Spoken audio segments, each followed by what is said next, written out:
Adrien, ces deux scores incroyables ont été bien entendu dus à un excellent putting. Je crois le premier jour 25 putts et le deuxième jour 23, c'est assez incroyable, 48 putts en 2 tours.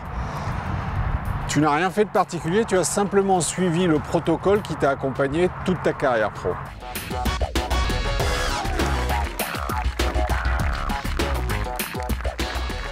Mon protocole, dans un premier temps, quand j'arrive sur un green, c'est de travailler sur le centrage de la balle.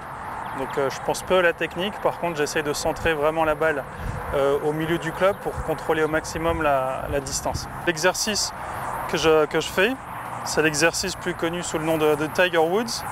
Et je me mets à 3-4 mètres d'un trou. Je positionne 2 tees de chaque côté du putter. Voilà. Et donc l'idée, c'est de swinger sans toucher les tees.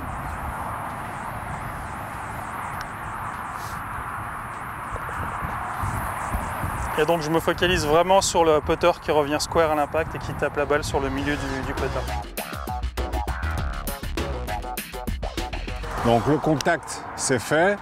Tu passes ensuite en mode performance. En mode performance, absolument. Je finis les 20 dernières minutes de chaque séquence de putting en mode performance autour d'un trou où j'essaye d'enchaîner le plus de putts rentrés d'affilée. J'appelle ça l'exercice en croix. Je commence à une distance de putter du trou. J'essaye d'en enchaîner 20 de suite. Et une fois que j'en ai fait 20, je recule d'un grip.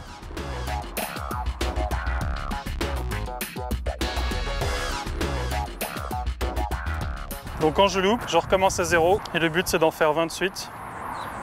Et si jamais je suis en forme, j'y arrive facilement. C'est là où je recule d'une longueur de grip. Et puis enfin, stratégiquement, je crois que pour toi, ce qui est fondamental, c'est la vitesse à laquelle la balle rentre dans le trou. Et tu es plutôt pour les balles qui rentrent à mourir. Absolument, ouais. On m'a toujours expliqué depuis que je suis petit qu'un trou est plus gros quand la balle arrive à mourir que quand elle arrive vite. Et c'est vrai que j'ai plutôt tendance à faire ça sur les putts on va dire, de plus de 2 mètres.